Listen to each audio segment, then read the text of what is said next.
에스더서 강해 설교 시리즈의 마지막 설교입니다. 에스더서에서 우리는 하나님의 주권과 하나님의 섭리에 대해서 배웠습니다.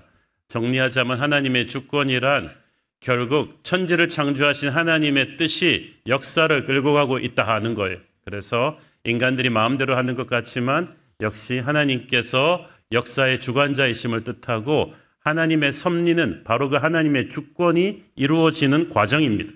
그래서 인간들의 생각과 행동과 그 시대의 시대 상황과 지형과 날씨와 이런 많은 우리가 전혀 예측하지 못했던 변수들이 절묘하게 얽혀서 결국 역사의 결론이 됩니다. 하나님의 뜻이 이루어집니다. 그래서 젊은 날에는 참 우리가 자신만만했는데 인생을 살면 살수록 힘이 빠집니다. 우리 뜻대로 되는 게 아무것도 없었거든요. 그래서 겸손해질 수밖에 없습니다. 자, 어차피 모든 것이 그러면 하나님 뜻대로 되는 것이라면 우리는 아무것도 하고 있지 않아도 되는 것인가? 그건 또 그렇지가 않죠. 왜냐하면 하나님의 섭리가 우리를 통해서 이루어지기 때문이에요. 특히 기도하는 하나님의 사람들의 생각과 행동과 결정, 그 순종을 통해서 하나님의 놀라운 섭리가 이 역사를 바꾸어 갑니다. 사실 이스라엘 백성들의 광야 생활을 한번 생각해 보십시오. 1년이면 횡단할 수 있었던 그 광야를 38년이나 방황하게 된 것은 결코 하나님의 오리지널 뜻이 아니었습니다. 그것은 하나님을 불순종한 이스라엘 백성들의 죄의 결과였어요. 그래서 하나님께서 그들의 죄의 결과를 책임지게 하셨죠. 하지만 그렇다고 해서 약속의 땅으로 그들을 들이시겠다는 하나님의 뜻이 무산된 건 아니었어요. 다만 늦어진 것뿐이죠. 다만 그들이 좀 더 성숙해지고 좀 더 연단된 믿음의 사람들이 되는 시간이 필요했어요. 하지만 늦게 들어가긴 했지만 약속의 땅으로는 들어가게 되었습니다. 이렇게 인간의 자유의지와 하나님의 놀라운 뜻이 절묘하게 엮여서 역사가 만들어지는 것이 성경의 신비입니다. 섭리의 신비죠. 저희들 인생도 그런 것 같아요. 30년 전에 저는 미국 LA에 살던 교포 전도사였는데 어느 날 식사하다가 이렇게 찌개 놓는 밑에 신문지, 교포신문 한 구석에 실린 작은 광고를 보게 되었습니다. 미주 지역 우리 30대 1.5세, 2세 목사님들 모국교회 방문 프로그램 이런 거였어요. 한국 두란노서원에서 주관하는 행사였는데 그 30대 이상의 교포교회 목사님들, 차세대 목사님들을 초청해서 한 9박 10일 동안 한국의 그 당시 굉장히 90년대에 영향력이 있던 교회들, 순복음교회, 사랑의 교회, 명성교회, 온누리교회 한 10개 교회를 방문하고 그 담임 목사님들하고 1시간씩 우리가 Q&A 멘토링을 받는 정말 좋은 프로그램이었죠. 본인이 비행기표만 내면 두란노서원에서 다른 모든 경비는 부담하는 거였어요. 그런데 사실 그때 저는 개인적으로 갈 형편이 아니었습니다. 결혼한 지 1년 차였는데 아내가 첫 아이를 임신해서 출산이 얼마 남지 않았는데 날짜를 보니까 이거 갔다 오는 기간 동안에 아이가 나올 수도 있는 상황이었어요. 게다가 제가 그때 신학교를 졸업하고 교회사로 박사학위를 시작한 지 얼마 안 되던 때인데 그때 저는 주의 종으로서의 부르심은 분명했지만 내가 신학교 교수를 할 것인지 아니면 교포 목회를 할 것인지에 대한 판단이 서질 않았어요. 그리고 제가 원하던 교포 목회지를 여러 군데가 좀 어떻게 엇갈려가지고 사역지가 정해지지 않던 혼란의 시기였습니다. 저는 그런데 이 한국교회 방문 프로그램이 어떤 하나님의 섭리가 있는 것 같았습니다. 그래서 가기로 했는데 사실 개인적인 난관은 있었습니다. 아까 말씀드렸듯이 30대 목사님들 프로그램인데 제가 그때 28이었는데 아직 전도사였거든요. 목사 안수고시를 한 2달 앞두고 있었어요. 그래서 전화로 했더니 그 담당 직원이 이거 규정이 어긋난다고 안 된다는 거예요. 그래서 찾아갔어요. 찾아갔더니 다행히 그 직원이 없고 마음 좋게 생긴 목사님이 계신 거예요. 지금 시애틀 형제교회 그 권준 목사님이 그때 LA 두란노서원 책임자였는데 그분한테 가서 이 얘기 저 얘기 커피 마시면서 하다가 막 제가 설득을 했죠. 28에서 반올림하면 30인데 그런 걸 따지고 있느냐.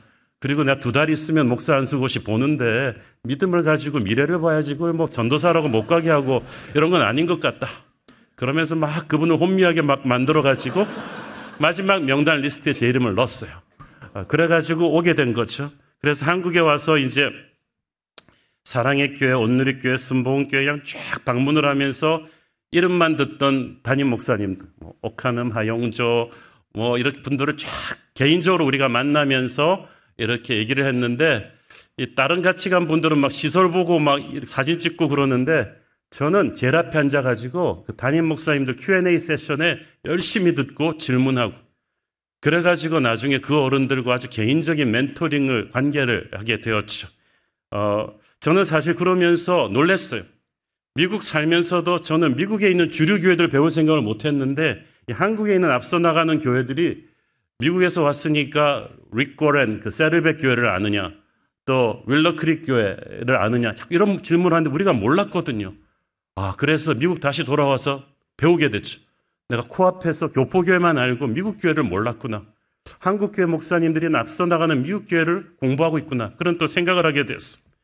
그리고 그 인연으로 해서 제가 몇 년 뒤에 온누리교회 부교역자로 이제 돌아오게 되었죠. 사실 그것도 서프라이즈였어요. 저의 신학적인 배경과 관심은 이렇게 제자훈련 쪽이고 복음주의 진영이었거든요. 그래서 훗날 옥하눔 목사님이 사석에서 만나서 그러는 거예요. 너는 이렇게 웨스트민스터 나와가지고 왜 우리 사랑의 교회를 안 오고 온누리교회를 가니까. 글쎄 옳시다. 그렇게 된 거예요, 정말. 갈 찬스가 번번이 무산되면서 저가 나온 신학적인 성향, 그리고 제자훈련에 대한 저의 열정과는 다르게 온누리교회를 가게 됐는데, 거기서 하나님께서 왜 그렇게 하셨는지 알았어요. 저의 세계를 넓혀주신 거예요. 거기가 장로교회인데 성령운동을 하잖아요. 그래서 거기를 갔기 때문에 성령운동을 하게 되었고, 순복음교회를 또 귀하게 생각하게 되는 시야가 넓어진 거죠. 그리고 온누리교회가 두란노랑 협력사역을 하다 보니까 제가 책을 쓰게 되었어요. 그리고 한동대학교랑 협력사역을 하다 보니까 저희가 거기서 또 겸임교수를 하게 됐어요.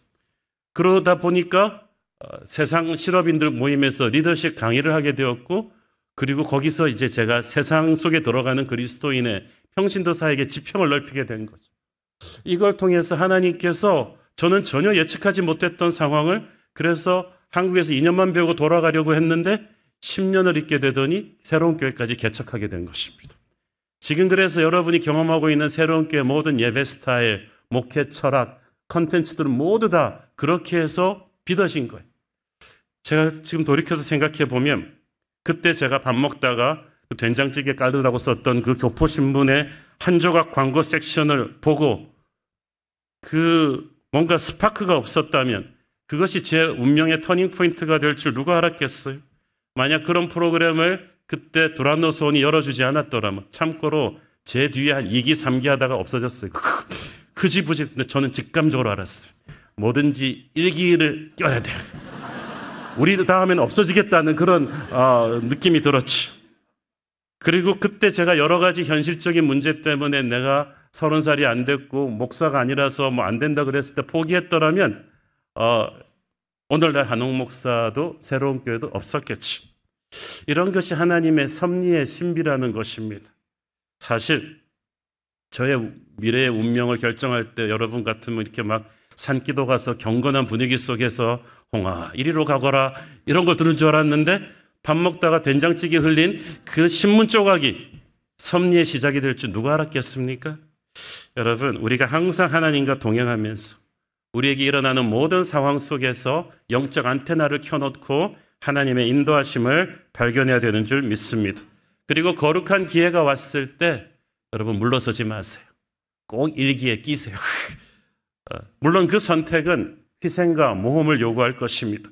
그러나 하나님을 믿고 담대히 나가면 새로운 세계가 열릴 것입니다.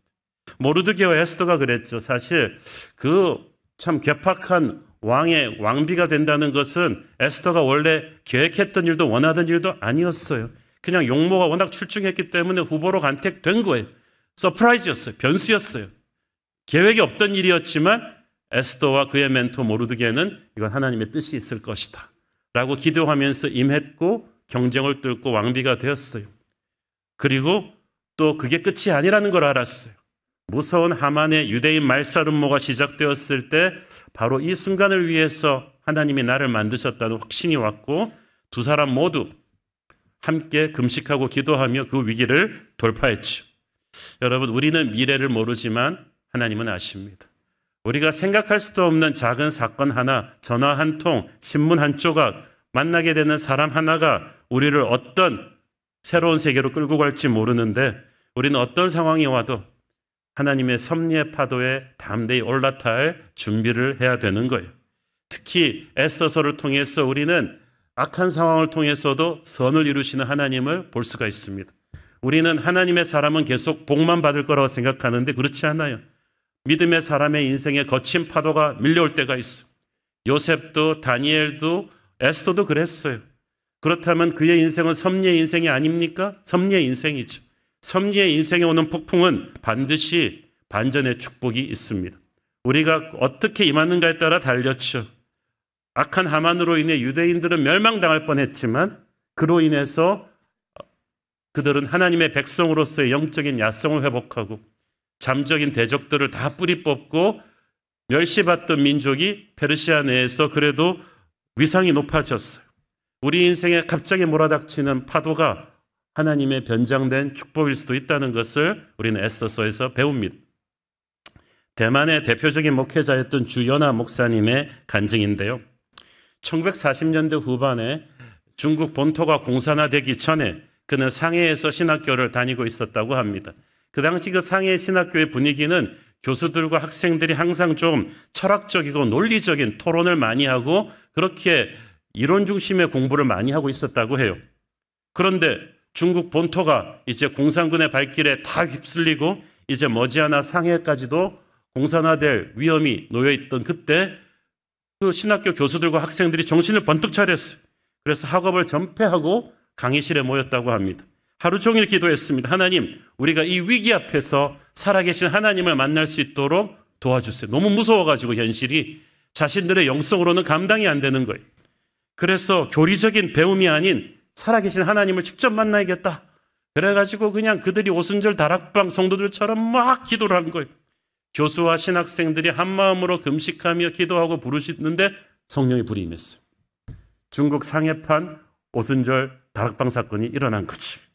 그래서 다 성령 충만받고 방언을 말하고 하나님의 영광으로 충만하게 되었습니다.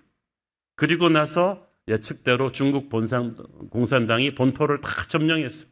제일 먼저 한 일이 교회, 학교와 건물들 다 재산 몰수하고 서양 선교사들을 추방한 것이었습니다. 그래서 서양 선교사들은 이제 중국 교회는 끝났다. 교회 재산 다 뺏기고 우리 서양 선교사들의 멘토링 없이 중국 교회는 살아남지 못할 것이다. 그런데 그것은 그들의 착각이었어요. 물론 그 후 중국 성도들은 무서운 박해를 받았죠. 마오쩌둥의 그 문화혁명 시절에 그들은 전부 지하교회로 숨어 들어갔습니다. 그런데 지하교회 불길이 꺼지지 않았던 것은 아까 그 상해신학교의 성령받은 교수와 신학생들이 중국교회 지도자들이 된 거죠. 선교사들이 빠져나간 공백을 그들이 훌륭하게 메꾸었습니다. 만약 그들이 이전처럼 학문적인 예수, 철학적인 예수만 알았다면 공산당에게 점령당한 중국 대륙에서 기독교는 사라졌을 거예요. 그러나 그들이 그 전에 절박하게 같이 금식하고 기도하며 성령의 역사를 체험하니까, 살아계신 하나님을 체험하고 나니까 영적으로 살아난 거죠. 그리고 그들은 무서운 핍박에도 불구하고 중국의 지하교회를 부흥시켰어요. 오늘날 공식 통계로 1억 2천이 넘어요. 교회 성도들이. 그런 것입니다. 에스더서의 유대인들이 그랬어요. 처음에 이방 땅의 포로로 끌려와서 150년 동안 살면서 그들은 영적으로 완전히 흐트러질 대로 흐트러져 버렸어요. 자기들이 유대인이라는 사실도 모른 채 페르시아에 완전히 동화되어 가지고 그 3세, 4세 유대인들은 그냥 그렇게 매너리즘에 빠져 살아가고 있었는데 어느 날 이 불임절 사건이 충격으로 다가왔죠.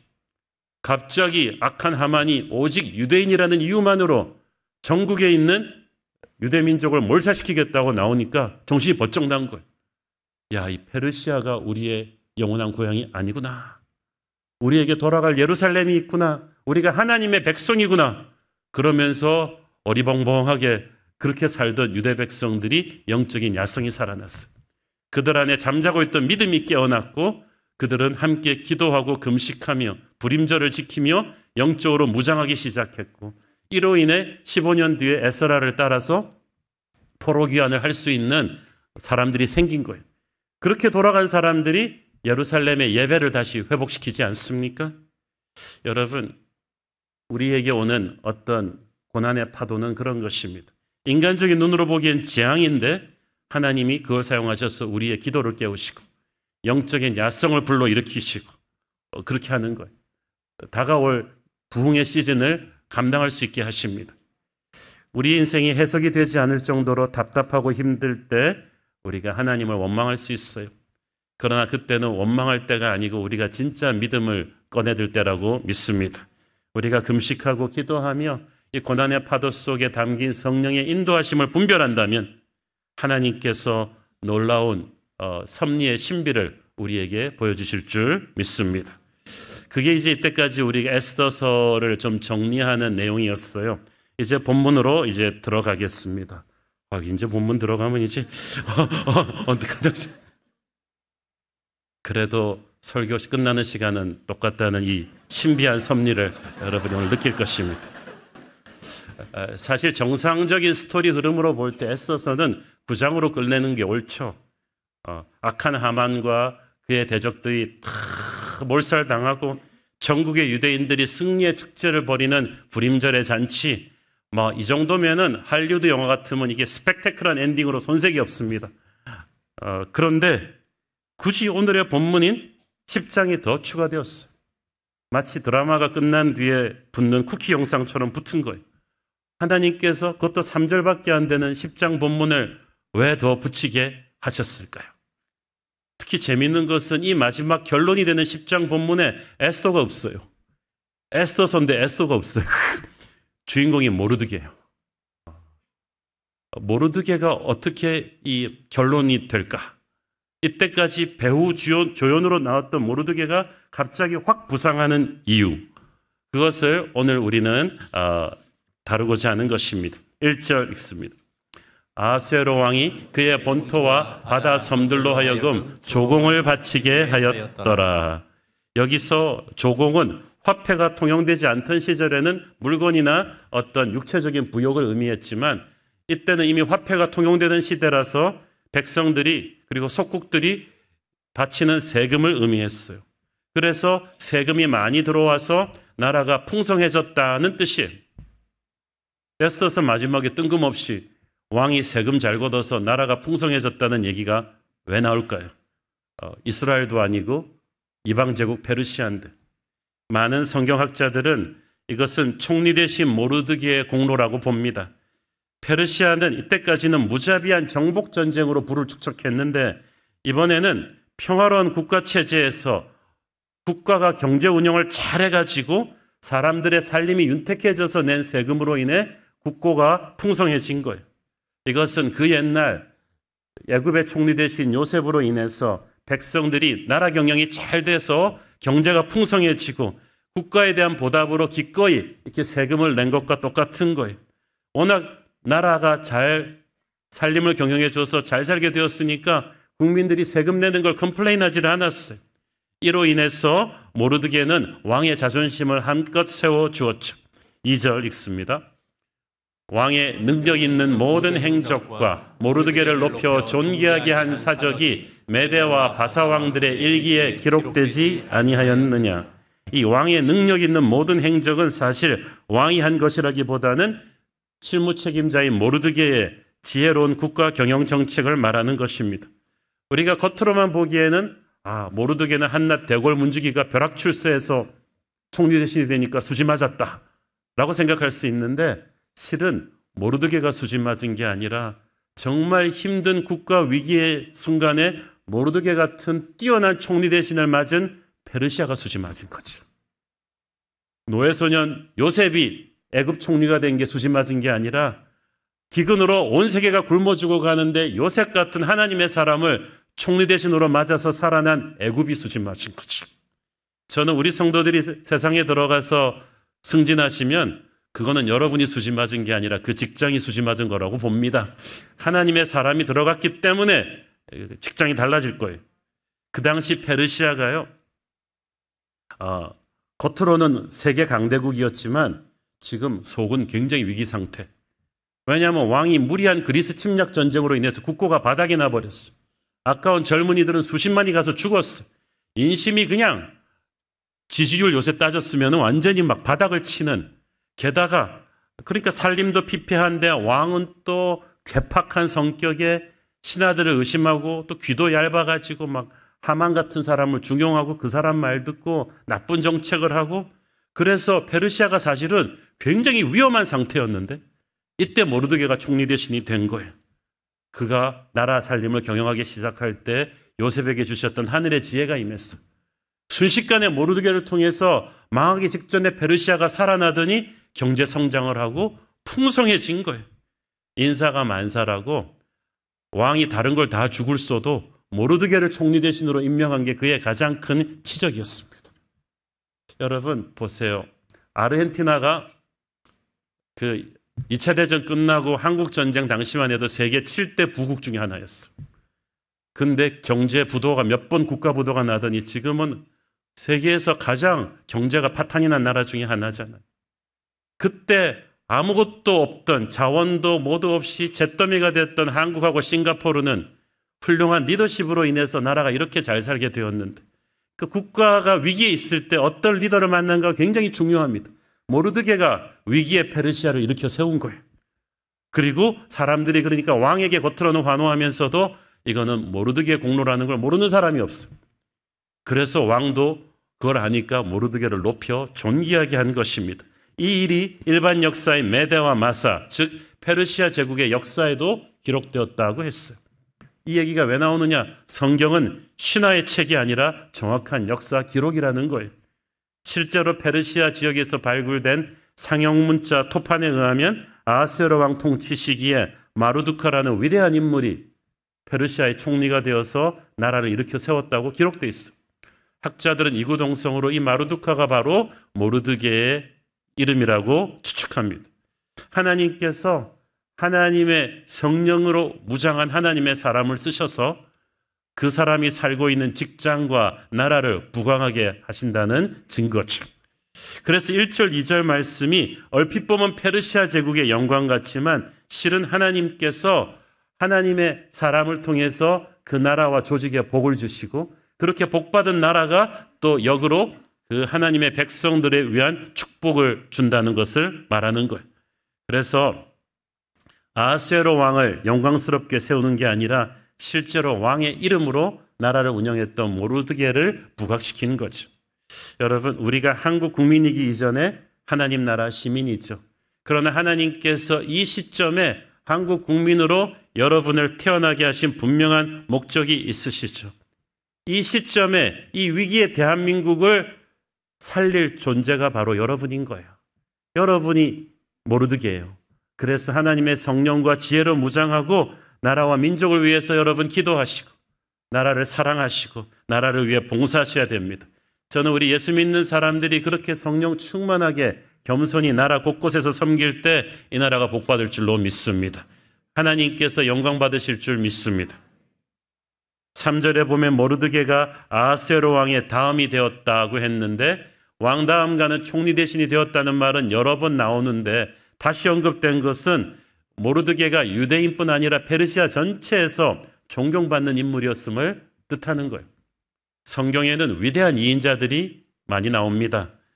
요셉, 다니엘, 모르드게, 성경의 3대 위대한 2인자들이죠. 저는 이분들 참 좋아합니다. 우리는 1인자가 되기를 원합니다만은 1인자도 껍질만 1인자가 있고 실제적인 영향력을 끼치는 위대한 2인자들이 있어요.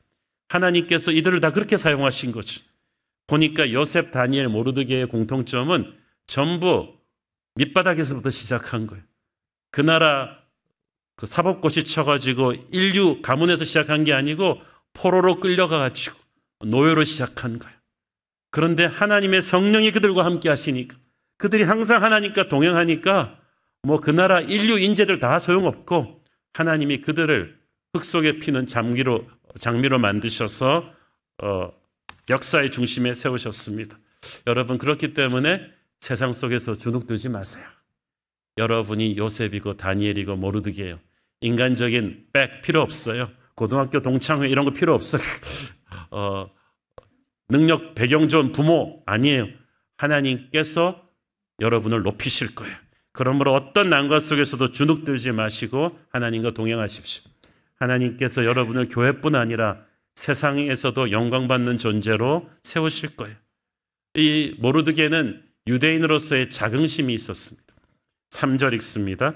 유다인 모르드게가 아하스웨로 왕의 다음이 되고 유다인 중에 크게 존경받고 그의 허다한 형제에게 사랑을 받고 그의 백성의 이익을 도모하며 그의 모든 종족을 안위하였더라. 모르드게는 자기가 왕 다음 가는 모르드게보다 유다인 모르드게로 소개되기를 원했어요. 유다라는 말은 어떤 민족을 말하기도 하지만 하나님을 찬양하는 사람들이라는 뜻이거든요. 여러분도 그래야만 됩니다. 우리가 세상에서 어느 정도 성공하면 여러분 앞에 이름이 어떤 직함이 달리겠죠. 회장, 사장, 박사, 본부장, 협회장. 그러나 그 모든 것들보다 여러분이 하나님의 자녀임을 더 자랑스럽게 여기고 사시기를 바랍니다. 세상 그 누가 뭐라 해도 자신이 하나님의 자녀임을 부끄러워하지 마십시오. 그리스도를 부끄러워하지 마십시오. 그래야 전도가 돼요. 하나님의 백성임을 자랑스러워했던 모르드게. 그는 스스로 유다인임을 내세웠기 때문에 죽을 뻔했지만 그랬기 때문에 하나님이 그로 하여금 악한 하만을 꺾고 존귀하게 하셨어요. 오늘날 자신이 크리스찬임을 밝히는 게 쉬운 일은 아니죠. 오히려 세상 속에서 조롱과 비웃음과 왕따의 대상이 될 수도 있죠. 그러나 그럼에도 불구하고 유다인을 부끄러워하지 않던 모르드게처럼 여러분도 주님을 부끄러워하지 마세요. 그러면 하나님의 영광이 여러분을 지키실 것입니다.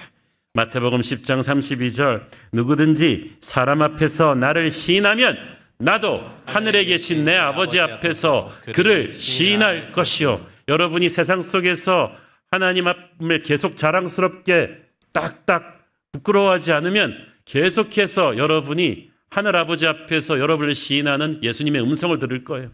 천군 천사가 여러분을 지키고 있는 걸 느낄 거예요. 모르드게는 또 유다인 형제들의 존경과 사랑을 받았다고 했어요. 여러분 멀리 있는 사람도 아니고 가까이 있는 형제들로부터 존경과 사랑받는 거 쉽지 않아요. 오히려 혼자 출세했다고 질시의 대상이 될 수도 있었어요. 근데 모르드게가 존경과 사랑을 받은 것은 그가 성공했지만 사람이 변하지 않았어요. 교만하지 않고 딱 옛날 못 살던 시절 형제들과 손절하지 않고 계속해서 자기 백성을 특별한 사랑으로 보살폈기 때문이었어요. 그는 백성의 이익을 도모했어요. 이익을 도모했다는 것은 어떻게든 도와주기 위해서 열심히 뭔가를 찾았다는 거예요. 특히 자기 가족뿐 아니라 유대인 전체의 이익을 추구했다는 뜻입니다. 한마디로 말해서 세상에서 성공하고 나서도 교회 공동체를 위해서 항상 헌신했다는 말이에요. 이러기 쉽지 않아요. 얼마나 바빴겠어요. 오늘날도 보면은 세상에서 좀 성공하시고 나면 바쁘다고 주님의 몸된 교회를 좀 등한시하는 분들이 있는데 여러분이 모르드게만큼 바쁩니까? 그렇지. 총리 대신인데 마음가짐 나름이죠. 19세기 미국의 유명한 3대 부호로 존 와너메이커, 록펠러 그리고 JP 몰건을 뽑는데 그중에서 록펠러와 와너메이커가 아주 독실한 크리스천이죠. 특히 와너메이커 씨는 아주 가난한 노동자의 아들로 시작한 사람입니다. 교회 건축할 때 헌금하고 싶은데 헌금할 돈이 없으니까 아버지 일하는 공사장에서 자기도 막 일을 해가지고 벽돌 하나씩 임금으로 받아갖고 그거를 1년 걸려서 한술에 모은 다음에 눈 오는 날 새벽에 건축헌금 드리고 싶어서 목사님한테 가지고 달려온 그런 사람이 저는 교회를 짓고 싶어요. 그렇게 그는 교회를 짓고 싶은 사람이 되기를 원했는데 하나님께서 그를 미국 최고의 백화점 왕으로 이렇게 세우셨잖아요. 그리고 나서 대통령이 그를 최신부 장관으로 스카우트하려고 했을 때 그가 백악관에 보낸 조건은 딱 하나. 나 주말이면 내 고향 필라델피아 가서 주일학교 가르쳐야 된다. 그 조건을 수락하면 내가 하겠다. 그래서 그 조건으로 이 최신부 장관도 지냈습니다. 그는 그래서 무려 60년이 넘게 주일학교 선생님을 했어요. 우리 주일학교 선생님들 도전 받으시길 바랍니다. 그는 항상 하나님의 집을 지어주기를 원했고 어렸을 때부터 그래가지고 성공했는데도 그게 변하지 않았어요. 전 세계 곳곳에 크리스찬 젊은이들을 위한 YMCA 회관을 지어줬죠. 우리나라 종로에 있는 최초의 YMCA 회관도 존 와너메이커가 지어준 거예요. 저는 여러분도 여러분의 자녀들도 세상에서 성공해도 모르드게처럼 와너메이커처럼 교회 공동체를 섬기는 일을 잊지 않는 사람 되기를 축원합니다. 그는 그의 모든 종족을 안위했다고 했는데 여기서 모든 종족은 특별히 유대인들, 하나님의 자녀들을 말하는 것입니다. 안위했다는 말이 이제 거기가 히브리어 샬롬이 나와요. 하나님과 평안을 누리고 형제들끼리 서로 화목할 수 있도록 모르드게가 그 일에 헌신해 줬다는 거죠. 하나님의 샬롬을 누릴 수 있도록. 불임절 사건이 지났다고는 하나 아직도 페르시아 내에서 유대인들의 위치는 불안불안했어요. 불이익당하는 경우가 많았는데 이것을 모르드게가 온 힘을 던져서 지켜주었고 또 형제들이 서로 화목하게 할 수 있는 피스메이커, 화목케 하는 자의 리더십을 그가 발휘했다는 거죠. 이것이 선한 능력입니다. 여러분, 모르드게의 훌륭한 점은 총리 대신이 되었다는 게 아니라 그 자리를 그의 선한 리더십으로 더욱 빛냈다는 데 있죠. 저는 여러분이 높은 자리에 가는 것뿐 아니라 그 자리에 가서 하나님을 섬기고 교회를 섬기고 선한 영향력을 끼칠 수 있게 되기를 축원합니다. 저는 에스더서에서 파괴적인 능력과 선한 능력이 얼마나 큰 차이를 만드는지를 우리가 배워야 한다고 봅니다. 에스더서 전반부에는 하만의 악한 파괴적인 능력이 나오죠. 같은 총리 대신이면서도 그는 힘을 지져마자 그걸 가지고 유대인들을 말살시키려는 그렇게 왕을 이렇게 잘못 오도하는 그런 악한 리더십을 보였죠. 그의 리더십이 성공했더라면 페르시아는 재앙을 만났을 거예요. 하만은 마귀 같은 존재죠. 파괴적인 능력자. 그러나 에스더와 모르드게는 선한 능력자예요. 같은 힘을 가지고 그들은 백성을 살리는 데 썼고 그리고 왕을 잘 인도했고 그래서 혼란에 빠진 나라를 바로잡으면서 경제도 전쟁하지 않고 풍성하게 되도록 일으켰어요.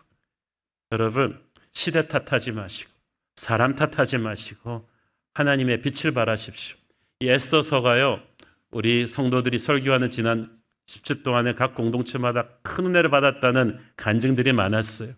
제가 보니까 에스더서의 은혜는 여러분 직장에 하만들이 많기 때문이에요.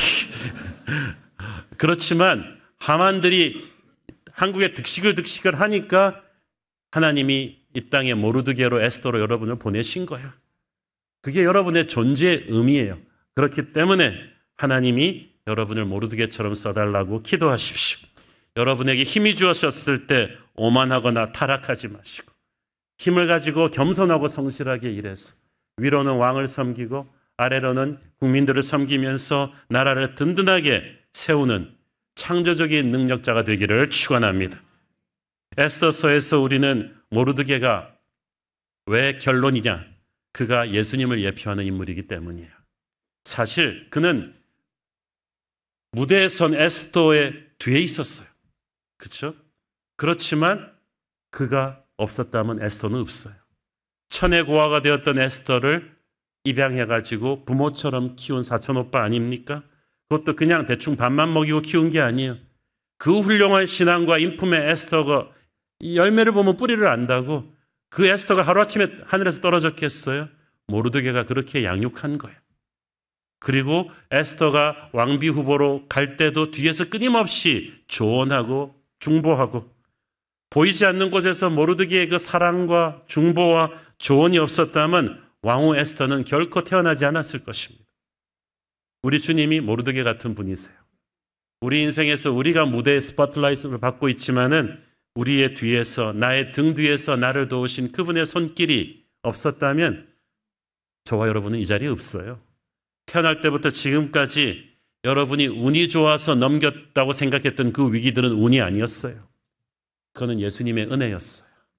나쁜 사람 막아주시고 여러분이 사고 친 거 다 수습해 주시고 주님이 적재적소에서 기가 막히게 여러분을 멸망에서 구해주시면서 새로운 교회까지 인도하시고 이끌어주시고 지금도 천사들을 보내셔서 여러분을 지키시고 계신 모르드게가 바로 예수님이심을 믿으십니까?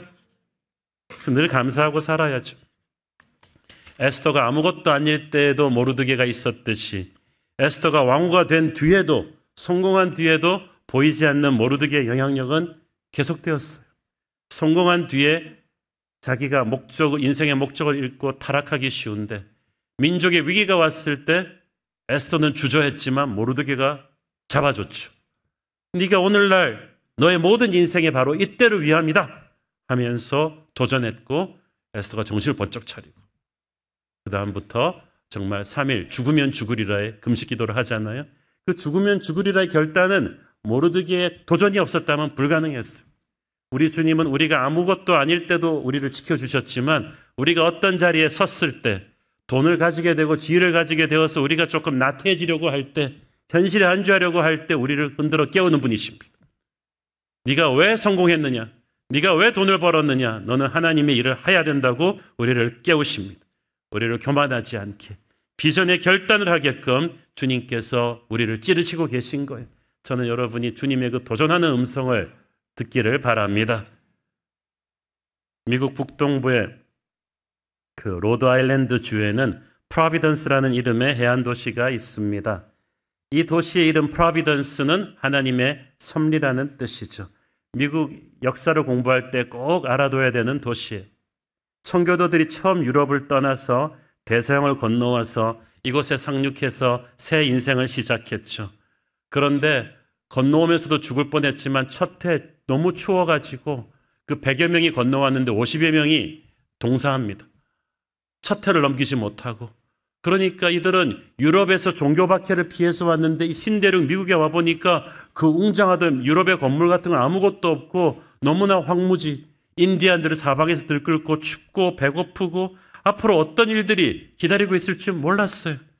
하지만 그들은 오직 믿음으로 지금은 우리가 유럽과는 비교할 수 없는 형편없는 땅에 와 있지만 훗날 우리의 자손들과 우리의 자손들의 자손들은 유럽보다 훨씬 부강한 축복의 나라에 살게 될 것이라는 걸 믿었어요. 그래서 그 모든 어떻게 될지 모르겠지만 하나님이 우리를 그렇게 섭리하실 거라는 믿음으로 그 도시 이름이 프로비던스이고요. 섭리. 저는 에스더서에서 우리 성도들의 삶 또한 하나님의 프로비던스, 섭리를 믿고 사는 삶이 아닌가라는 생각이 들었어요. 우리의 미래는 폭풍과도 같습니다. 어떻게 될지 모릅니다만은 그 가운데서도 하나님의 선하신 섭리를 믿었던 청교도들의 신앙이 우리의 고백이 되었으면 좋겠습니다.